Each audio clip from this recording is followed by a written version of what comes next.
You're listening to Sudbury News Talk. I want to show you something. Stand by. On the morning shift. Anything could happen. Sudbury News Talk on the morning shift.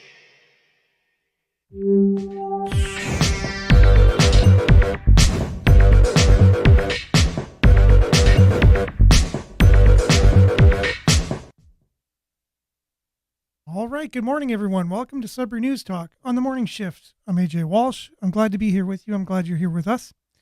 Going to be a great show today. We got lots of stuff to talk about. We're live on CKLU 96.7 FM. We're also streaming live online at cklu.ca. Radio Player Canada app, logo there. You just click on it. You can stream us. You also just double click on that and you can download the Radio Player Canada app and take us with you. Listen to us anywhere, anytime on your favorite device. So that's always great. We're also streaming live on the live stream at facebook.com/Sudbury News and youtube.com/Sudbury News. And you never know the way the landscape is shifting. You can also catch us after the show at sudbury.news. You just click on Sudbury News Talk on the link there on the tab. And you can listen to us after the show, but hopefully sooner than later, we'll be able to be live on the website as well. As you know, things are changing in the social media landscape as it comes to information and news and how you consume it and who's able to listen to it, who's able to produce it. And it's just a crazy world we live in Canada and around the world. We are coming to you live from CKLU 96.7 FM. Through remotely through the studios, which are located in the old Telegraph building, the new MacEwan School of Architecture, corner of Elm and Elgin Street, all part of Laurentian University. All of the views and opinions expressed on this show, which is Sudbury News and Views, are that of myself or my guests or those who are commenting on the show, and do not necessarily reflect those of Laurentian University, its staff, faculty, or that of staff or any of the volunteers of CKLU for that matter. They are that entirely of myself and those contributing to this particular show.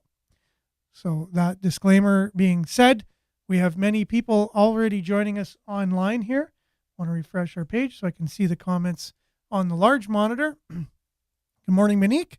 Thanks for being with us. Hope you're having a great Wednesday, hump day this week. Good morning, Vin. Thanks for being with us as well as Claudette. Good morning, all. And Belinda, good morning. We rise by lifting others. Correct. I'm just waiting for the day when you might run out of sayings. You're like, I just couldn't think of one this morning. But you never know. It might not happen. But good morning, Belinda, and thank you for those great positive statements each and every morning. Denise, good morning, everyone. Judy, good morning. Thanks for being with us as well. Vin says it's unfortunate you can't use radio stations on portable devices, correct, cell phones, without Wi-Fi or data. And that's interesting because the industry, the cell phone industry, actually, there was an FM capability in all cell phones at one time, and they disable it. So everyone was supposed to be able to, your cell phone is supposed to be basically an antenna as well for FM radio. And that they disabled that feature in cell phones. But you can look into that. Good morning, Mike. Thanks for joining us, my friend. So you must be online this morning. Dave, we going to be taking a little dive on the $48 billion Trudeau gave to the provinces, or are we ignoring it again? No, Trudeau gives lots of money to the provinces. That's part of what we do here in Canada. I'm sure there's no strings attached to that $48 billion though, right? He's just giving it to the provinces without saying, okay, well, I'm giving it to you if you ... Right? So I don't know. Is it good? Is it bad? Is it ugly? Good morning, David. Stay safe. Hopefully you're having a great Wednesday. Pauline, good morning. Thanks for joining us this morning. Got some regulars and some people just chiming in. But everyone's welcome. I just want to say that. So make sure to like, share, subscribe, follow. Try to get the conversation out there. I do my best to facilitate a conversation around community news and issues and have all of your comments to basically keep our finger on the pulse of what Sudburyans are feeling about the community we live in and the world we're living in, as we do have many, many people joining us from outside of Sudbury, more and more lately as I check the analytics. And surprisingly, we have 2 or 3 people from Shanghai every single show. So I'd like to welcome all y'all from China joining our show each and every day, and hope that you're gaining something out of it, whether you're interested in Sudbury or just interested in the show, the content for whatever reason. Thanks for being with us. All of you from Sudbury, around the area, around the world, thanks for joining us. Hi, Jesse. Thanks for joining us this morning. Diane as well. Good morning. Bon matin. So hope you all are having a great day. I know it's going to be a great show. We got lots to talk about. Let's dive right in with some weather. We'll be back with sports and news headlines and all your comments right after this.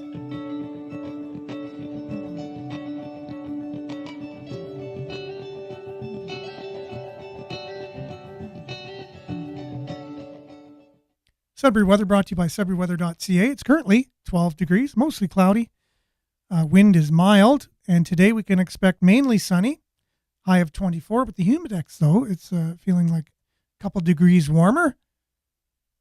High of 24, but it's going to feel like a high of 26 with the humidex. The UV index is 8, or very high. Tonight, partly cloudy, becoming cloudy near midnight, low of 13. Thursday, cloudy. 40% chance of showers in the afternoon. The wind is northeast, gusting to 40 kilometers. Will be anyways. And a high of 22 tomorrow. Humidex 26. UV index is 5 or moderate. And a look at your long range, 6 days ahead anyways. 40% chance of showers tomorrow. High of 22. 40% chance of showers. It looks like 40% chance of showers for the next 3 days, and then 30% chance of showers for the 3 days after that. Saturday, 25 is your high, 26 on Sunday, 24 on Monday, 22 on Tuesday. So it's, just you got to prepare for almost anything. So make sure to prepare for rain, good for the gardens. If we are going to get some, good for the probability of fires or the possibility of fires in our region, to have to wet things down a little bit, good for the vegetation in general. So glad to see that. There's a look at your satellite. The cloud activity over Greater Sudbury and area, pretty much covering all of the North Shore, all of Upper Peninsula Michigan and Upper Michigan, and some clearing in the more northern parts of Ontario. That is your Sudbury weather, brought to you by SudburyWeather.ca. We'll be back with some sports and much more, including news and all of your comments right after this.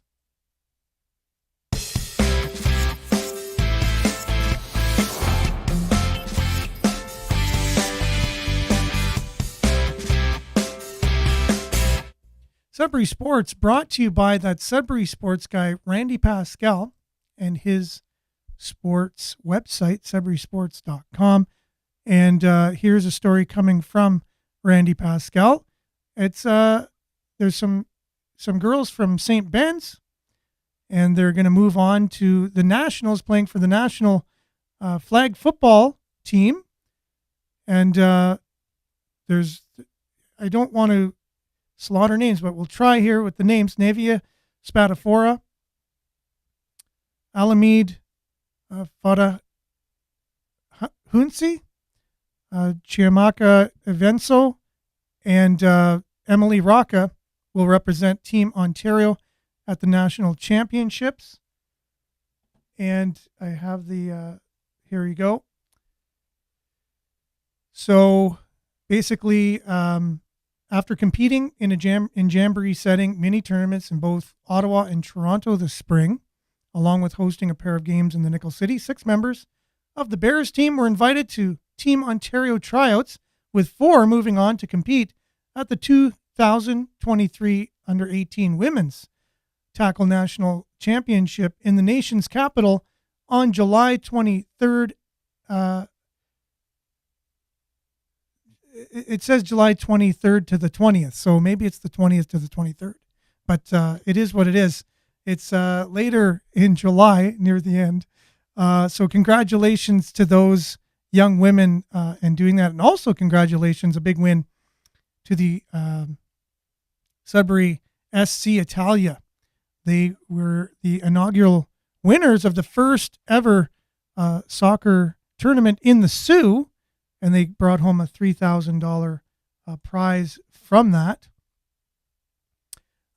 SC Italia Soccer Club captured top honors at the inaugural Coppa Giovanni soccer tournament in Sault Ste. Marie this past weekend after going undefeated in the over 35 division. In addition to claiming the cup, the Sudbury club also came away with $3,000 in prize money.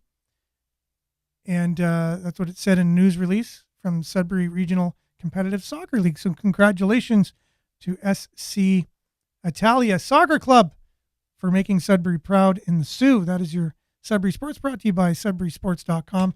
We'll be back with news headlines, issues, and it looks like we're just lighting it up with all kinds of conversation in our feed. So we'll see what's been going on there and see if we can get any, capture any of the comments that are not just people maybe in a debate of some kind, which sometimes happens, but we'll do our best when we come back right after this.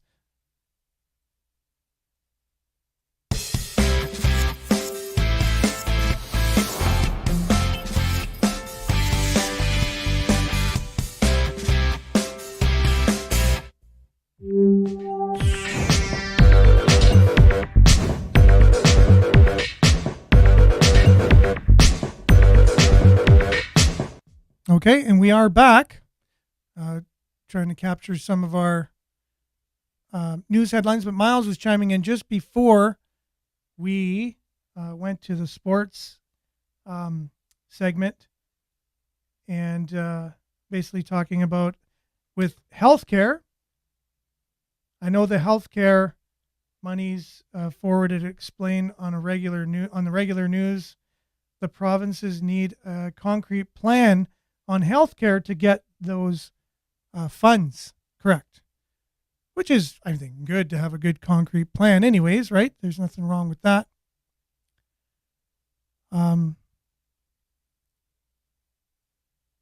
Still, is HSN getting any better? Broken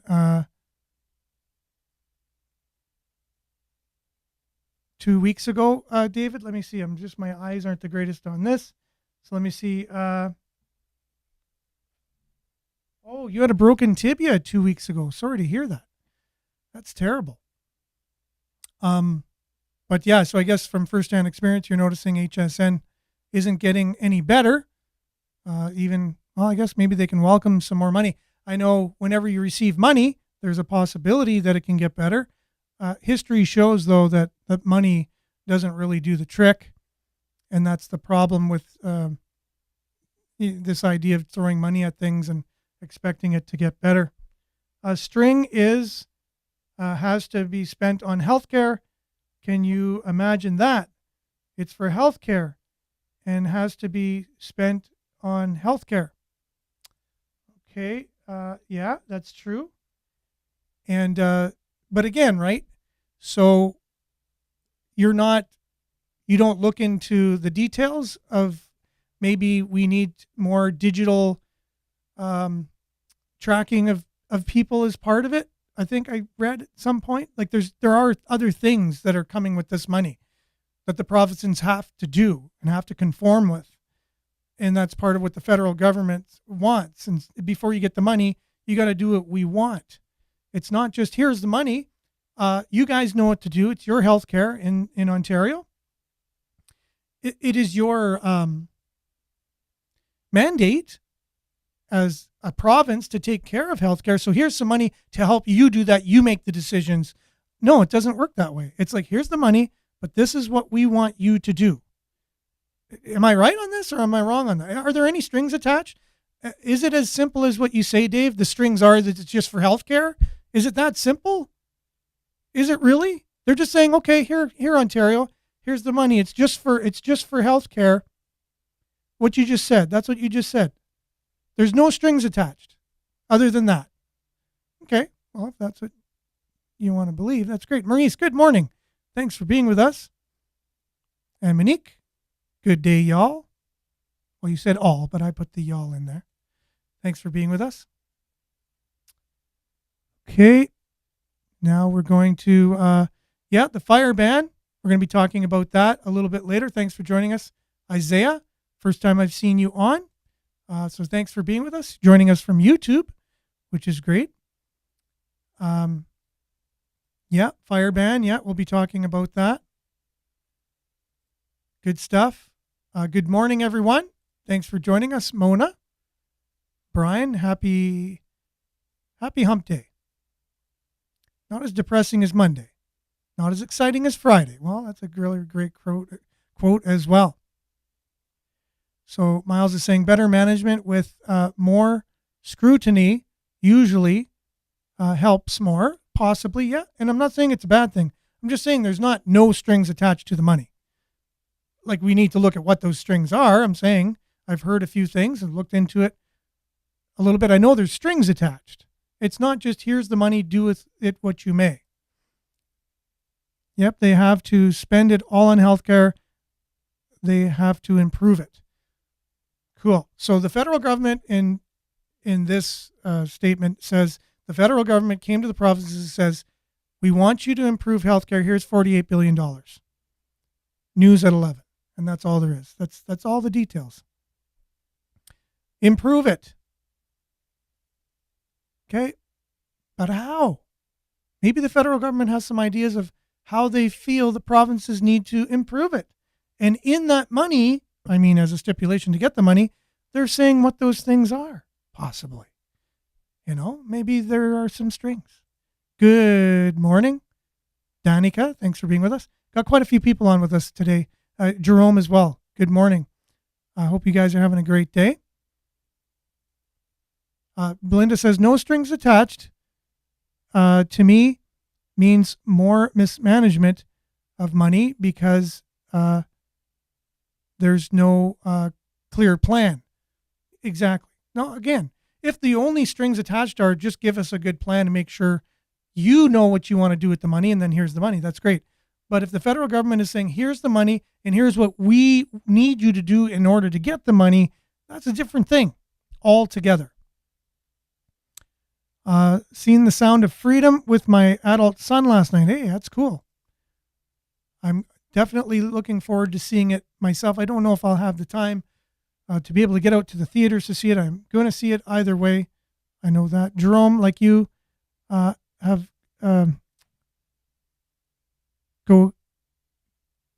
seems like you have a good head on your shoulders. Love listening to you. Great input and great awareness. So there you go. Oh, sir, myself. Okay.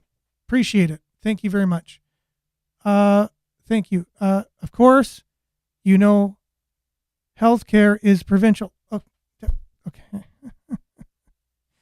Yep. I said that I don't know how many times. I do know healthcare is provincial, but the federal government is not provincial, and they're the ones giving the province money, right? So the federal government could say, we're only giving you this money if you do X, Y, and Z. And I'm sure they're doing that. I'm positive they're doing that. All this talk on the federal transfers because of the premier's meeting in Manitoba this week. Yeah, correct. I shared a documentary from Aaron Gunn talking about how the West basically has been treated by Canada pretty much its entire,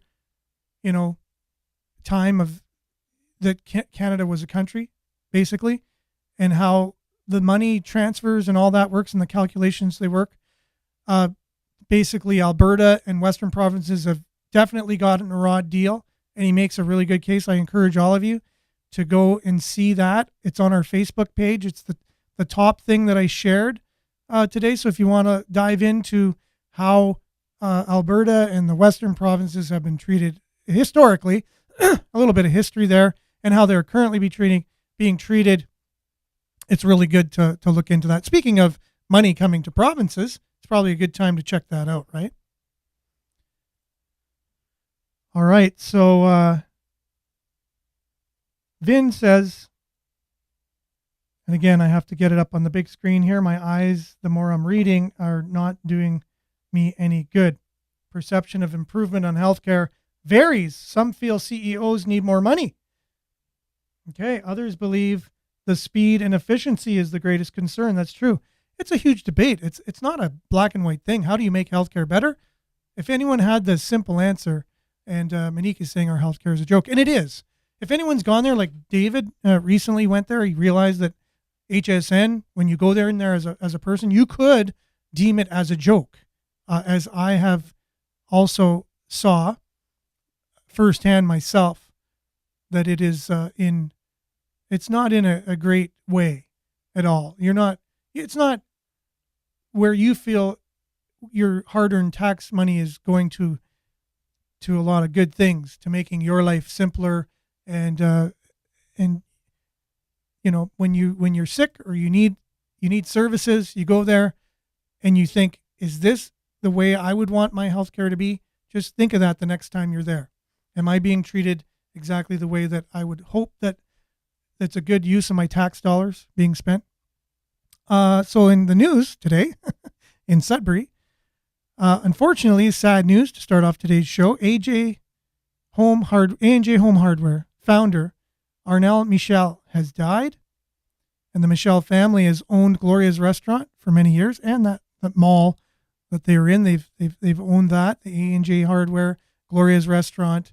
They've been selling off some of it little by little over the years, but sad news. And oh my goodness, can I ever see his son Bruno when I look at his picture here. Bruno ran Gloria's restaurant for many, many, many years, and was still is a great human being. So shout out to Bruno if he's in an earshot, and condolences to you and your family during this time. A great pioneer in the business community in Sudbury, and so our condolences go out to the Michel family and friends, and all of they have a lot of friends, because being in the community that many years, and being just great human beings, they made a lot of friends. Two-Spirit Social Powwow kicks off at Fierté Sudbury Pride 2023. Weekend event led off a full week of Pride activities in Sudbury. And along with that, Sudbury police are working on relationships after the march was canceled. Speaking of Pride Week here in Sudbury, Fierté Sudbury Pride canceled the annual Pride March after concerns raised by their partners, BLM. Basically, they have a lot of the same causes, and so they stick together. BLM Sudbury over the planned police presence at the event for traffic control. I want to dive a little bit more into this. Inquiring minds want to know. So they said Monday they'll continue to work towards repairing strained relationships in the community following the decision by Sudbury Pride to cancel the annual Pride March. It was revealed on the weekend that they canceled it, and they did it because Black Lives Matter said, if the police are involved, we want nothing to do with it, and you shouldn't either. The role of Greater Sudbury Police Service during the community events, including events that occupy roadways, is to ensure the safety of participants in the community, as well as the orderly flow of traffic, said the email statement from Sudbury Greater Police Communications Director Caitlin Dunn. Regardless of any hard feelings expressed, Dunn said the police service has worked towards building strong partnerships in the city. We take pride, no pun intended, in serving the diverse communities of Greater Sudbury with the emphasis on respect and inclusivity, Dunn said, and I put no pun intended into that. They did not say that. Through our authentic inclusion and anti-racism reframing policing working program groups, oh my goodness, that's word salad. Through our authentic inclusion and anti-racism reframing policing working groups, comprised of GSPS members and external members of diverse communities, including 2S LGBTQ plus and BIPOC. We continue working towards repairing strained relationships with organizations, agencies, and diverse communities in Greater Sudbury, said the police email. So the police statement also said that they're open to having conversations and consultations to get people talking to each other. Wow, what a great concept. Talking to each other. Hopefully we see that happen between these two organizations. And again, I still question the idea of Pride Week itself following Pride Month. Someone made a comment the other day, and it just stood out to me, saying our soldiers only get one day. And in Pride, they have a month. And then locally, they have a week. And nationally, we have one day in which all of us have one day, whether it's locally or nationally, to commemorate those that have sacrificed for our country in many ways through the military. So again, I'm just a person questioning that itself and saying, to me, why wouldn't the Pride March be in June, Pride Month? I don't know. Why is it in July, in the month after, where we have a local Pride Week? It's like if we had a month for veterans to celebrate veterans, and then the month after it, we had a week to celebrate veterans. And many people would say, well, good on that. They're the ones that shed their blood for the freedom of the nation, right? So, again, just a question. Good morning, Claire. Thanks for being with us. So we covered the local sports stories here. Rural and northern immigration pilot receives increase in Sudbury. So there's more money, and they're basically they have an immigration pilot that brings new Canadians or immigrants into Sudbury, tries to keep them. The program creates a path to permanent residence for skilled foreign workers who want to work and live in participating communities. The rural and northern immigration pilot will receive additional allocations in Greater Sudbury. So Sudbury's MP Vivian Lapointe announced this week. The RNIP is a community-driven program designed to spread the benefits of economic immigration to northern and smaller communities by creating a path to permanent residence for skilled foreign workers who want to work and live in one of the participating communities. The program will receive a total of 515 spots, up from the original 325. So an extra almost 200, Lapointe said in a press release. She also said, I have seen firsthand the importance of this program across our region.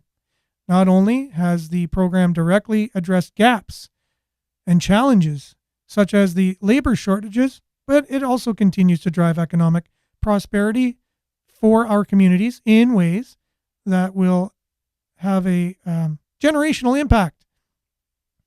I have heard directly from employers about how beneficial this program has been to attract workers, grow and expand businesses, and create economic opportunities within our communities. Today's news, or yesterday's news, I guess, now that we're tomorrow, is extremely exciting for our region and our ability to attract workers while growing Sudbury's economy. Each year, the program is given a cap for the allowable number of applicants. Immigrations, Refugees, and Citizenship Canada will further provide additional allocations, which means money, taxpayers' money, by the way, for our 2024 with an increase from 60 to 200. The RNIP has greatly assisted in filling important labor shortages in Sudbury and surrounding communities, Lapointe said. Since the program's inception, 541 recommendations have been issued, with the inclusion of primary applicants' family members, the amounts of which are 1,103. Newcomers to Sudbury, with the additional taxpayer money room granted to the IRCC, Lapointe said, the city can look forward to a significant increase in participants over the next 2 years. And that was welcome news to Marc Serré, who is the MP for Nickel Belt and Parliamentary Secretary to the Minister of Official Languages. It is great to see the expansion and success of the Northern Rural Immigration Pilot Project so far, Serré said about LaPointe's press release. Since its inception, RNIP has facilitated the process of attracting skilled immigrant workers to meet the needs of businesses and grow communities. I look forward to seeing the continued increase in social and economic development in the Nickel Belt area as more applicants are matched to our region. So that's from the Sudbury Star.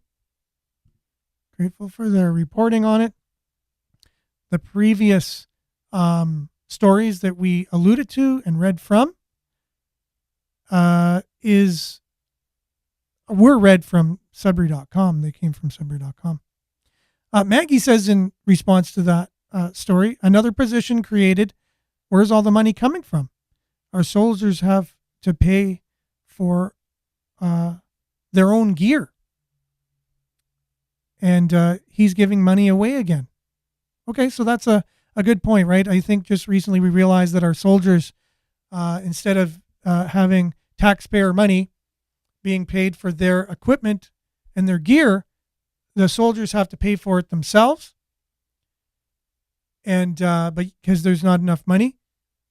But we just see here there's more money being put in different places, right? So it's just a matter of priorities to the government, federal government, where they're putting the money, and they feel that this is a worthwhile place to invest in our economy. Now, sticking with that, our economy and how the federal government is treating it, Brian Lilly checks in on the whole situation in BC at our ports and what's going on there. So after his comments, we'll be back. And if you have anything to say, I'll get him up on the screen, and I'll do my best to refer to any of them as many as I can to get them read for those listening, either streaming or on the radio. So here's Brian Lilly from Sun Media. We'll be back right after this. Workers are shutting down West Coast ports in Canada, causing untold economic damage, and the Trudeau government is nowhere to be found. Hi, I'm Brian Lilly, political columnist for the Toronto Sun. Well, as I speak, it's now 10 days of strikes shutting down the ports of Vancouver and Prince Rupert, untold economic damage being done in terms of supply chains being broken, the inability to import or export goods out of very busy ports, and the Trudeau government is silent on this. Labor Minister Seamus O'Regan, he's not showing up in news headlines. He's only tweeted about this July 7th, the last time I checked. He's AWOL on this, and so is the Prime Minister, which is a bit shocking because the last time we had vital trade ports shut down for this long, Justin Trudeau invoked the Emergencies Act. That's right, I'm talking about the Freedom Convoy, the shutdown of the bridge at Windsor, the Ambassador Bridge between Windsor and Detroit, talking about the shutdown of the border at Coutts. Those things were declared a national emergency. We're not going to see that this time, and we're unlikely to see back to work legislation due to a Supreme Court ruling a few years ago that said striking is a charter protected right. That's something that had never been done in the history of Canada before, and the impacts of that ruling are still being felt, including on this front. But on the economic side, more than $600 million worth of goods goes through these two ports on any given day, and those goods are now backed up. We've got ships that have turned around and headed back to China. Others have diverted to American ports. That business may not come back at the end of this strike. Meanwhile, potash company Nutrien is saying they're scaling back production in Saskatchewan because they can't export the goods that they have. How many other jobs are going to be on the line? How many layoffs are going to happen before the Trudeau government gets involved and gets a settlement in this dispute? 10 days for two of Canada's busiest ports is ridiculous. But more ridiculous is the fact that the federal government is AWOL. Seamus O'Regan coming out and saying he believes in negotiations isn't going to get the job done. He needs to get more involved in this. He needs to make sure that this labor dispute ends and ends quickly. Let me know what you think. Drop a comment down below, share this on social media, and don't forget to subscribe to our channel. So yeah, thanks to Brian Lilly of Sun News for that. And so a lot of people would feel that there are in our government many people that would have a business background, as Canada is a business and it's run as a business. And so the question is, where is Canada in this? Like, how are we handling the port situation? And so far, I guess there's not much going on with the federal government, how they treat. So they used the idea of the fact that the economy was being stifled during the protests back in last February and invoked the Emergencies Act, right? Because you can't just shut down the economy of a country. But you see here, this is making a far greater impact, and they're not saying anything about it. So to me, I think it was just used as an excuse, because people would say that, well, of course they care about the economy of their own country. They wouldn't invoke the Emergencies Act for any other reason other than the fact that there was loud honking of horns and they were shutting down the economy at these crucial trade routes coming across from the U.S. So, but now here you see a crucial port bringing in supplies into Canada, and really they're silent on it. And there are things they can do as a federal government, especially if there's a labor dispute, to get involved if it's going to affect Canada in the way that it is. But they're not doing that. And so you just have to ask yourself, why? I don't know. What's the reason? So if Belinda's chiming in about this, saying some people will sink the ship for fear of not being the captain. Trudeau is sinking Canada. And you'd have to ask yourself, is it incompetence or is it on purpose? And that's always the question. Incompetence or on purpose? It's either or. It's nothing in between. So either you don't know how to handle a labor dispute or the effects of it or what you're going to be able to do to help it, or you're doing it on purpose for some reason. Who knows? I don't know. But those are the two options. Okay, so fire ban being lifted in Canada. We'll get to that in Canada, in Ontario, Northern Ontario. Let's see if we can see here.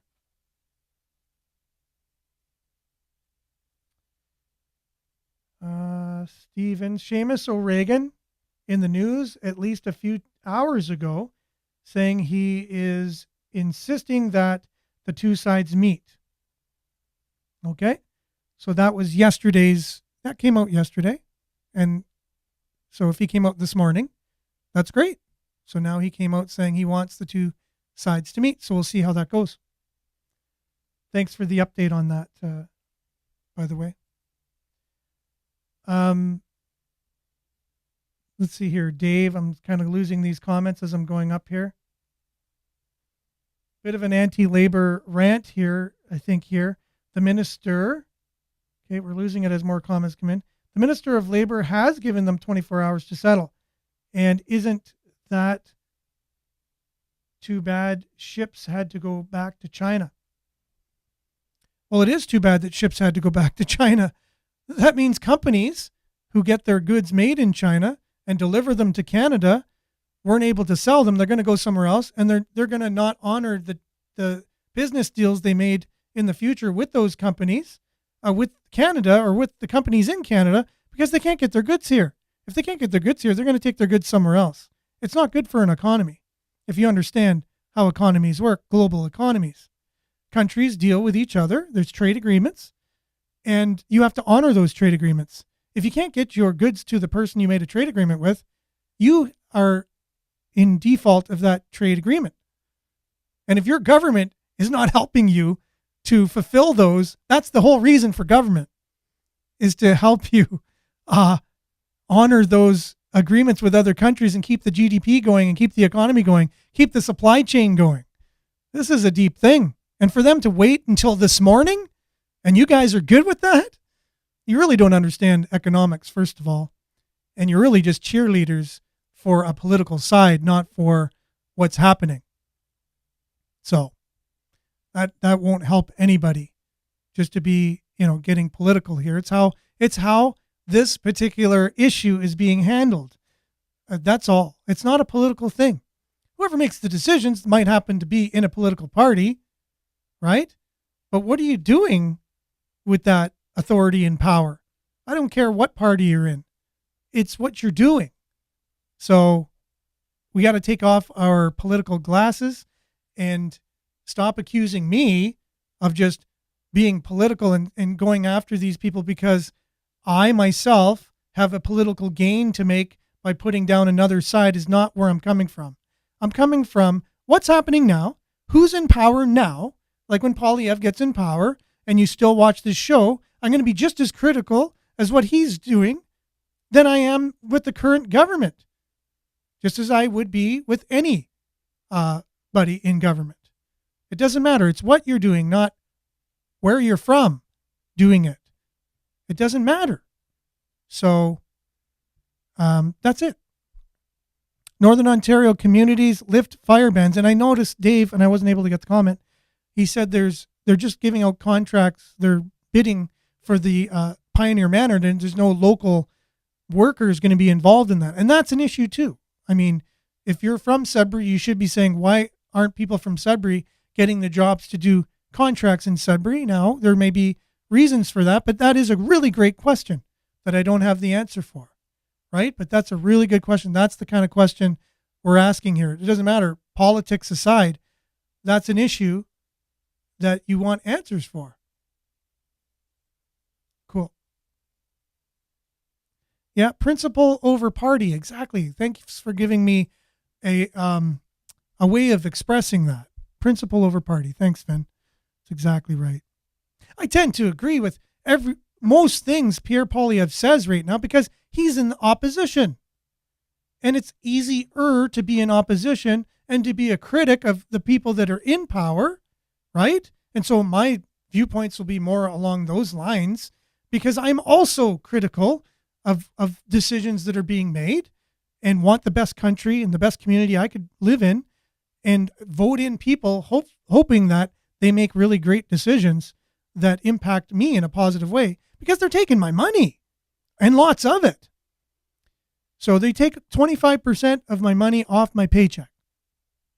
Then with that 75% of my money, I go out and I buy things and they tax it another 13%. So 75 minus 13. So I'm left with whatever's left. And then I go to get gas and they're putting tax on tax on tax on that because I have to drive a lot. There's another percentage of my money. Most of my, and then I pay income tax at the end of the year. Most of my money is taken by them. So don't you think I would be interested in what they're doing with it? And then the more I look into it, the more I'm scratching my head even more as a taxpayer, wondering where my hard-earned money is going. And you should be doing the same, I would think. Anyone, I think that should be a normal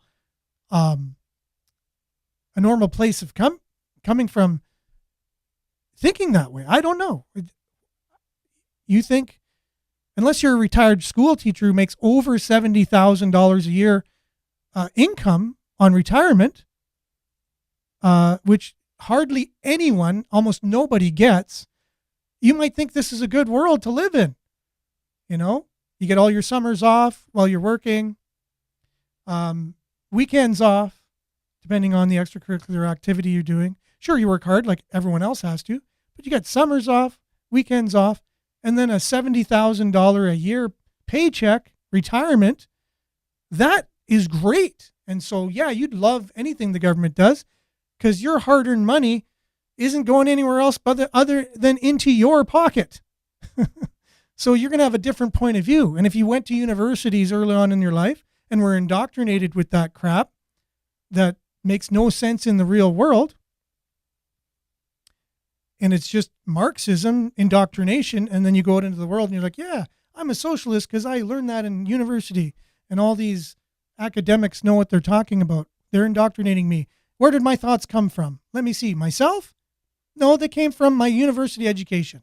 Okay, and then you get a really great, cozy job with a really great pension. You're not living in reality.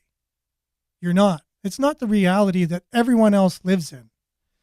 And believe me, I have many, many people of that profession in my family, and I love them dearly, and I do.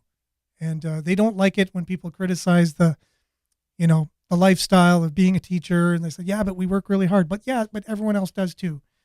So that's a given. Everyone works hard, and they all got their good and bad things of their job.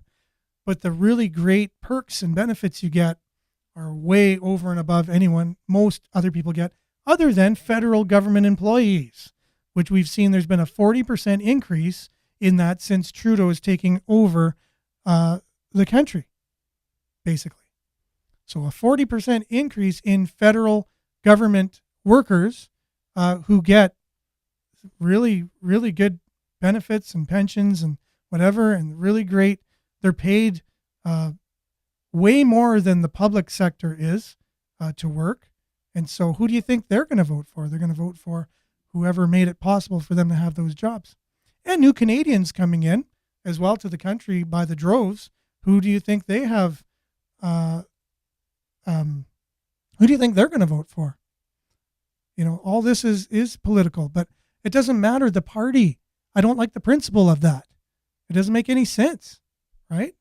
Are universities a political party? No, but I went through the university program and I've seen it firsthand.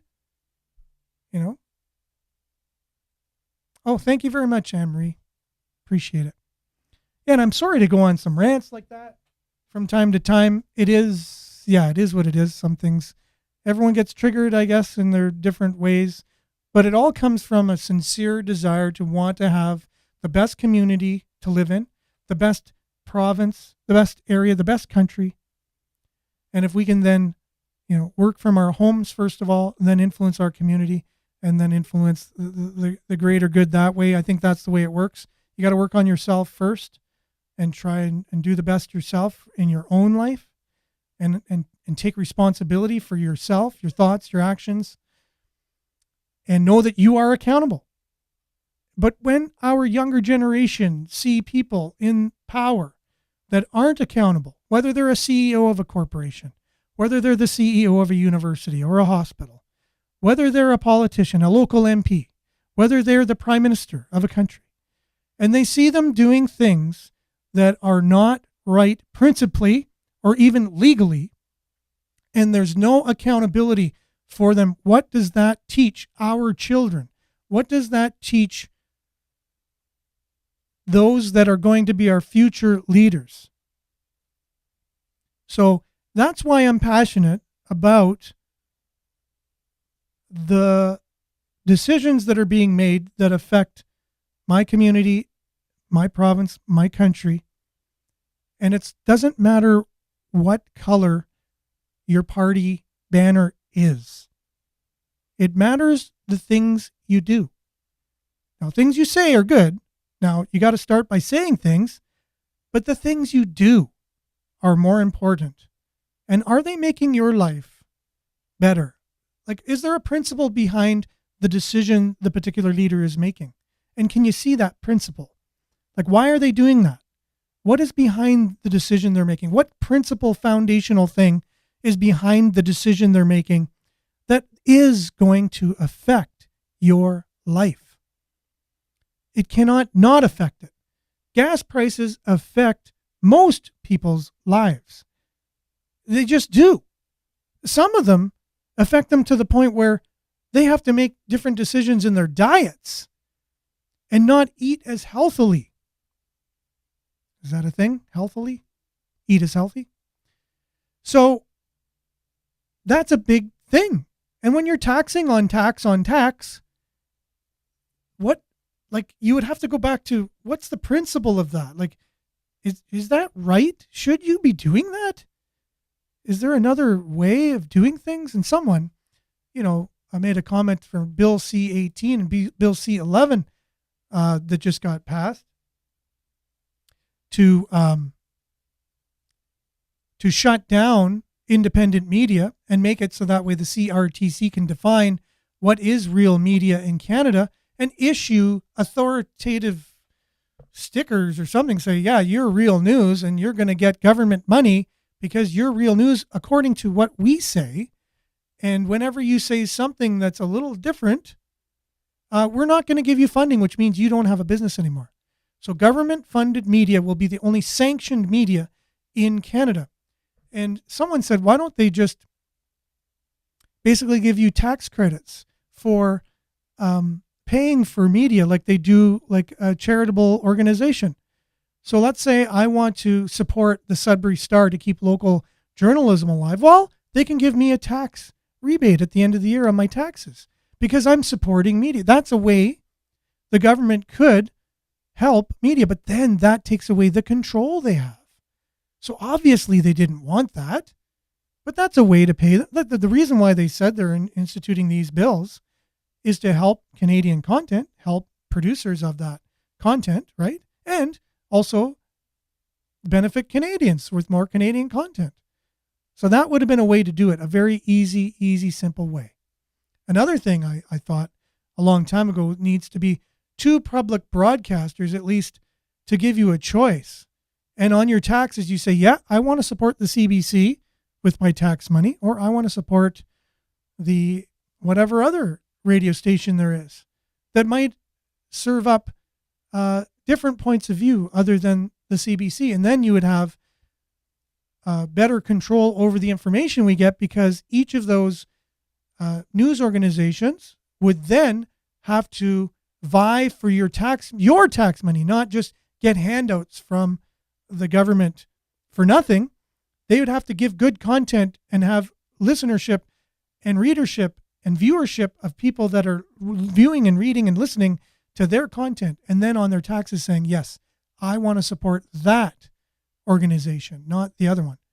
And if they start being the same, then it's really, then there's really no choice. So it's really good if you have a left-leaning media like the CBC is, and don't try telling me they're not left-leaning.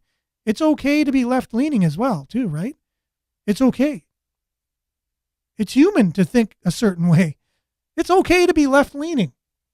Is it okay to be left-leaning and get all the government money and say you are unbiased and representing all the Canadian people with your media? No, that's not okay. So if you want to be left-leaning, then have a little bit more principle-based radio station in all communities, so you can flip back and forth, compare the different ideologies, compare the different ones. Now you have CBC along with our government demonizing the other one other point of view and making them look like an enemy to Canada. They're Canadians just because they think principle-based, more right ways of thinking. Right way. It's Conservative Party's been in Canada since Canada's been Canada. But now all of a sudden they're demonized. They're conspiracy theorists. They harbor unacceptable points of view. They're fringe. All of these things. They're misogynist. And for those who didn't think Justin Trudeau said that, he gave the interview in French where he called people that were involved in the trucker movement misogynists. So you just got to go look for it. It's there. So our prime minister is calling his own people names, name calling. He's not saying, well, we have different points of view in Canada and we're discussing our points of view. We're working it out like a really good leader that I would think, principle-based thinking, not one side or the other, would speak. Would say, yeah, we got some people who don't agree with what we're doing. We really feel this is important to get everybody the experimental solution to a problem, and we want to mandate it to everybody. We do feel that, but we're going to listen to you and we're going to have a conversation with you. Like that to me is a leader, even if they feel, because they have the right to feel a certain way and have a certain point of view. That is not taken away. But what we have now is a government who feels it's not even right to have a point of view unless it's theirs. And that's where this is going. So I appreciate all you guys being on the show and all your comments. I know I was trying my best to get comments up on the screen. fire ban in Northern Ontario. We shared the stories, one from Northern Ontario, CTV, the other one from, I think it was Sudbury.com, that the fire bans. So you want to keep your finger on the pulse of that to see when and if you're able to have fires. But I'm trying to put out a fire in terms of our partisan conversations on the show. I'd really like to stop doing that. I am giving a little bit more of a conservative angle because you're not going to get that anywhere else. If you turn on the CBC, you're not going to get it. You're not going to get it anywhere where it's available in Sudbury. So I have to give it its due. So you can balance out the two sides. Okay? That's all I got to say. Thanks for being with us. Stay tuned now for Earshot Daily. Thanks, everyone. We really appreciate you. Make sure to like, share, take care, and have a great one. See you tomorrow, God willing, and ciao.